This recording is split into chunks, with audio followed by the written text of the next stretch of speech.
Welcome to the channel. Welcome to today's run through of all the latest Manchester United news and transfer updates, keeping you right up to date with everything. I'm Jamie. Before getting into it, smash a like on the video, subscribe to the channel if you're new, and let's jump straight into it. So let's kick off with, I wanted to bring you this story first, actually. It was regarding Semenyo. So Duncan Castle, who is normally, I would say, a hit-and-miss journalist and someone that potentially you would need to take with a pinch of salt. However, the report of what he was saying was actually quite specific, which leads me to believe that there is some truth in this. Because if it was a story where it was like, our sources have told me that United were interested in Semenyo, I would maybe say take it with a pinch of salt. But this is actually quite a detailed report from Duncan Castles, saying the following.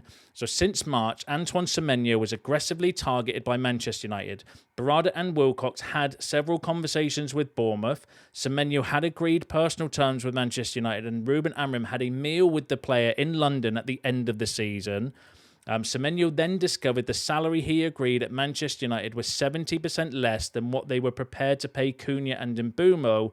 Bournemouth used this and convinced him to stay and sign a contract till 2030. So that's really interesting. So I don't know what the plan was behind that. Was this, and it doesn't say when this was, although it says at the end of the season. So this potentially is, could that have been before the transfer window opened, after we'd signed Mbeumo, or while we were still in negotiations? It's not very specific when the actual meeting and the conversations were taking place. Although if we go back, it does say since March we were looking at him.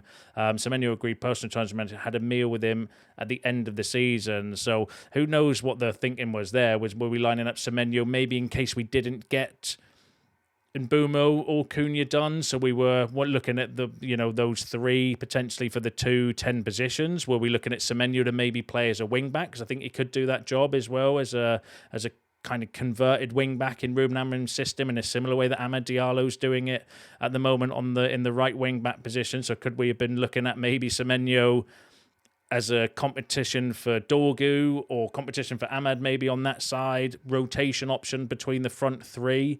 Because I do think that actually we need, and this is maybe more for next summer, where hopefully if we get into Europe, we're definitely going to need some more squad depth, and having someone like Semenyo to come off the bench and impact a game late on, or start and have Mbeumo come off the bench, or Cunha come off the bench, or Amad come off the bench and impact games.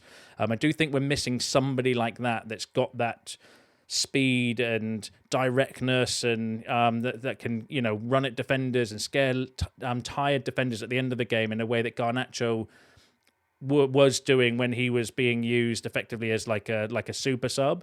I do think we're missing somebody like that, because yes, we've got Xerxes that can play as a 10, Mount can play there, Bruno can go there, or Kobe can play there, and Ahmed can maybe go there, and Dallo plays at wing back, but they're not really that sort of like, they're very they're not the quickest, is the way I would explain that. I think Ahmed is, but Ahmed's mainly going to be starting hopefully at right back. So I do think we missed somebody that's got that explosive pace that you can come off the bench that would scare the shit out of defenders late on in a game if you're chasing a game, or if it's 0-0 or 1-1, and you're trying to scare tired defenders. Having somebody like that off the bench would be actually really, really important for us. Maybe, but again, this is more for next summer, because one, the transfer window is closed, and then secondly, we haven't got that many.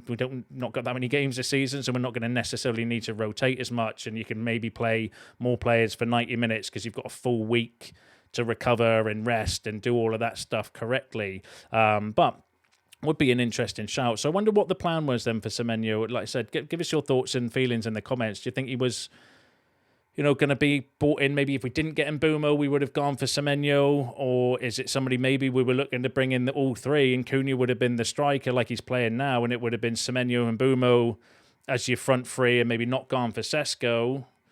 Or could he have been someone that we were looking to bring in as a wing back potentially, or is it just while we were keeping our options open while we were in negotiations? But yeah, give us your thoughts and feelings on that in the comments below. Would have been really interesting to see what would have happened if we'd got a deal done for Semenyo, how that would have affected Mbeumo and Sesko and everything like that. But yeah, give us your shouts. It'll be interesting to read what you think regarding that situation later, because yeah, it's a good talking point. So yeah, get involved in the comments. Let me know what you think.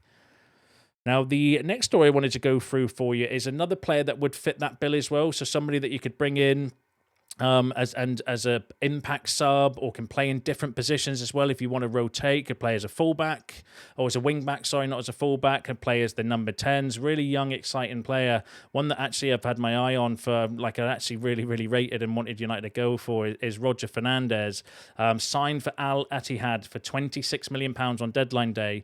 But Manchester United will keep monitoring him, believing he suits Ruben Amorim's system. So that's a shame that I was hoping he would stay in Portugal for one more year, could keep an eye and see how he developed, and then maybe somebody that we could go in for next summer if he develops, and because he is a very similar, I don't want to say profile of player, they're different, different play styles, but in a similar way to Semenyo, somebody that could play in the wing back positions to provide cover and rotation and competition, but also as the 10s as well.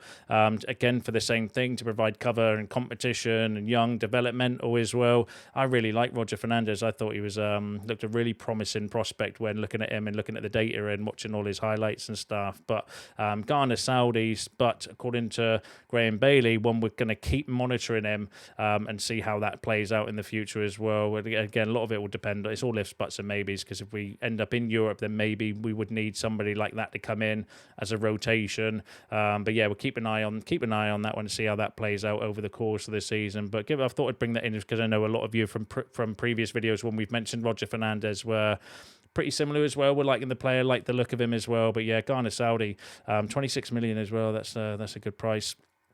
Shame, but it is what it is. But yeah, give us your thoughts and feelings on that in the comments below.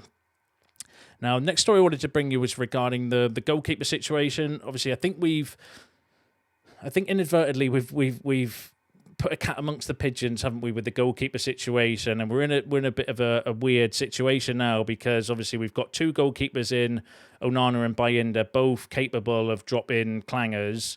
And now we've gone for another goalkeeper, so we've needed to bring a goalkeeper in. Now we've gone for Sen Lemons, who's a young, up-and-coming goalkeeper, which has really thrown a cat amongst the pigeons, because, what do we do now? Does Lemons come in as your number one? You don't know. He's still. I think eventually he'll take over as the number one. I think he's good enough to be able to do that. He just needs to not be shit, and he'll be the United's number one goalkeeper. But I don't know whether he'll be thrown straight into the deep end. The Manchester derby away from home, away at the Etihad. That's that's a baptism of fire. But again, it depends on his personality and character and how he trains when the squad and everyone come back as well after the international break.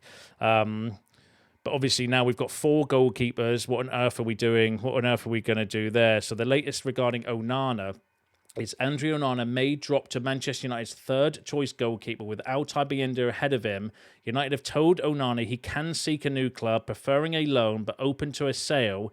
Galatasaray and other Turkish clubs are interested, with growing attention from Saudi Arabia. So Graham Bailey suggesting that Onana is now dropped down to third choice goalkeeper with Altay Bayindir ahead of him, but it doesn't say. I don't think at the moment we actually have a number one goalkeeper, because Lemons has never kicked a ball for us yet. Bayinder's more capable of kicking it in his own net, although but then I think Bayinder's done better this season than Onana. I know Onana's made one performance, but that one performance was enough for me to think, yeah, not for me, thank you very much. That was absolutely terrible against Grimsby.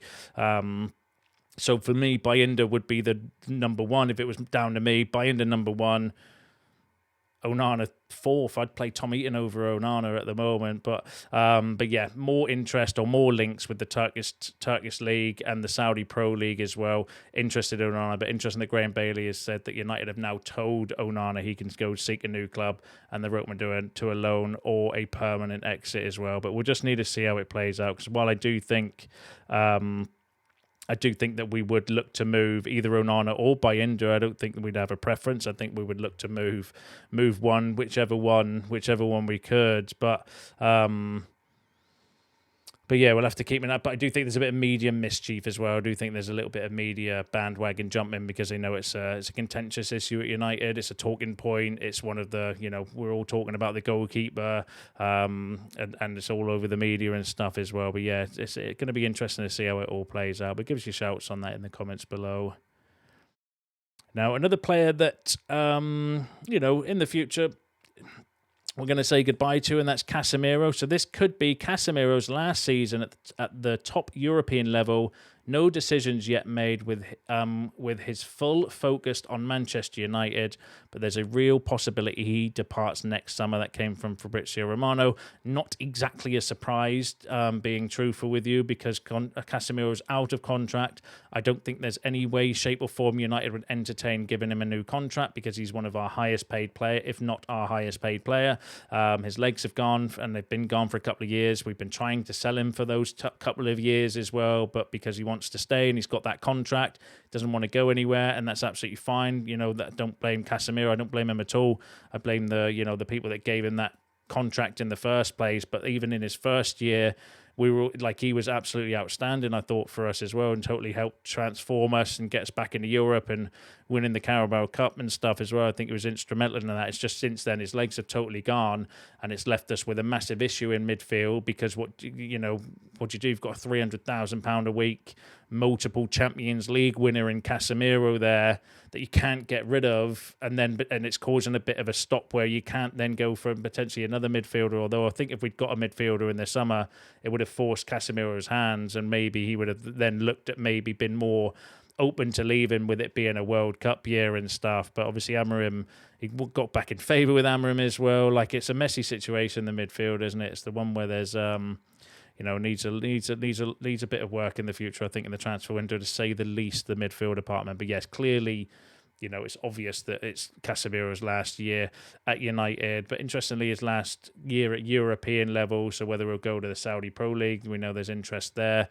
Maybe back to Brazil, MLS. There'll be multiple destinations potential for Casemiro, because the one thing you can't deny, or I would say about Casemiro, is that yes, his legs have gone, but in terms of professionalism, attitude, leadership, everything like that, you can see why Casemiro was one of the best defensive midfielders in the world for a very long time as well, because you don't do that if you're a bad apple, or if you've got attitude issues, or, even when he wasn't being picked by Amorim, when Amorim first came in, he showed what he's about by knuckling down, not spitting his dummy out and demanding playing and, demanding to go out on loan. Just, you never heard anything from him at all. And he just worked on what he needed to do and got himself back into the team. And that elite mentality is something that we need across the board at United. So I think from that, it will be a bit of a blow for Casemiro to go. But he's clearly, legs aren't there for Premier League midfield as well. Well, let's just hope that we can just squeeze that last bit out of him to help us get back into European football at least this season, and then he can, jet off into the sunset and go and do what he wants to do for the rest of his playing career as well. But yeah, so I think his attitude, and professionalism, that's all you hear about Casemiro. Well liked behind the scenes, helps all the young players, helps all the players as well. So from that perspective, he's elite in that regard. It's just like I said, his legs have gone, and that's a shame, because even if he had half a yard more pace than what a player he potentially would still be. But yeah, give us your thoughts and feelings on that in the comments. Like I said, it's not really a surprise that Casemiro is going to be going next season, because he's out of contract and we're not going to give him a new contract. Like Sir Jim openly said a few times in interviews, that the likes of Casemiro are the mistakes they want to stop making. So I don't think that after having said that, he's then going to say, yeah, do you want another year extension on your contract and for your $300,000 a week? That's never going to happen. But yeah, give us your thoughts on that in the comments below. Now, interestingly, another player out of contract next summer is Maguire. The Sun was saying that Harry Maguire is a target for 2 Saudi Pro League clubs and would consider a move at the end of this season when his contract runs out. But it came from the Sun, so instantly we need to take it with a pinch of salt. But interestingly, he did say on his interview with Rio Ferdinand recently that he would sit down at some point in time this season and look to have a chat with the club, whether we are going to do a new deal, or whether we're going to let him go as well. Who knows? So again, it's not, even though it's from the Sun, I do think maybe the Saudi Pro League teams will be interested in anybody, I think. But yeah, we'll wait and see what happens, because Team Talk were also saying that Manchester United are preparing to make a fresh decision on the future of Harry Maguire, with growing belief inside Old Trafford that the defender could be handed another extension. So we've got the Sun saying potentially he's going to go to Saudi and when his contract's out next summer, and then Team Talk saying, that potentially we're going to be giving him a new contract. But give us your thoughts on that in the comments. Which side would you be? Let Harry Maguire go? Is now the time to let him go? Is now the time to maybe give him like a short-term contract, maybe on less pay, to help us reduce the salary? I do think there's a pro and a con to both. I can see it from both perspectives, because if Casemiro's going next summer, potentially Bruno going next summer as well, Tom Heaton's going to go. These are all players that are in the leadership group or around the leadership group, because they're senior professionals at United, and letting them all go, I would be concerned about. But then on the flip side, if Harry Maguire is not starting, is he just going to hold the position for maybe us going for another centre half to bring in, and then do you then just promote the, like De Ligt's not exactly inexperienced, although he's still young, but he's been around the block. He's a captain. He's captained other teams in the past as well. Mazraoui's here. You've got Mbeumo, Cunha are good ages that could maybe become more of the senior players around. Luke Shaw might still be here as well. Diego Dalot's well liked behind the scenes in terms of seen as like a future captain if we decide to keep him, although there's some of you will say in the comments that we should be selling Dalot, and I can see an argument for that as well. So yeah, give us your thoughts in the comments about Maguire. New contract or let him go next summer. Give us your shout. It'd be interesting to hear what you've got to say regarding that. And then the final story I've got for you is regarding the youth team. So Man United kept Gabriel Biancheri, Sekou Kone and Shea Lacey at the club this summer because they are seen as key academy talents who could step into Ruben Amorim's squad when needed. So that's interesting from the MEN, suggesting that these could be maybe the three next players, because I do think we're missing a little bit of something in the squad. We're missing loads in the squad. That I'll pick my words again.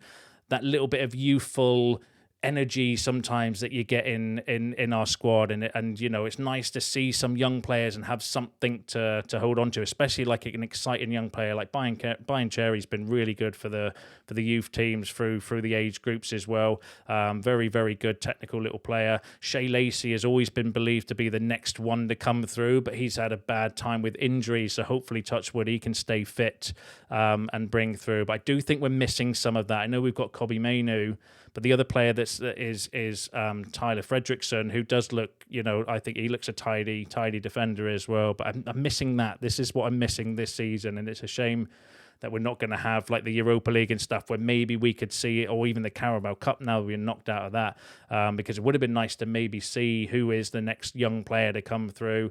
I just hope we don't abandon it altogether, because I know we're in a bit of a shit position, but I still think we need to stick to our principles, which is, bringing through these young players. So that'll be interesting. So hopefully they maybe get some opportunities. I think it'll be later on in the season once we've got a little bit more of an established baseline. And the first team Amorim's got to work on the first team first before even thinking about bringing through like a young player. We need to get that base where we're consistent and, winning games and scoring goals and not conceding from corners and all of these other issues that Amorim's got at the moment. And then maybe we could start seeing players like Shea Lacey, Sekou Kone, Biancheri, Chido come into the first team and get some minutes here and there off the bench as well. Because I do think we're missing that. That's the one thing that's, I think I'd like to see between now and the end of the season. But obviously it depends on the form and stuff. But give us your thoughts on that in the comments below. Give us your thoughts on all the other topics discussed in today's video. That's you all up to date with the latest news and transfer updates. Smash a like on the video on your way out. Subscribe to the channel if you're new. See you in the next one.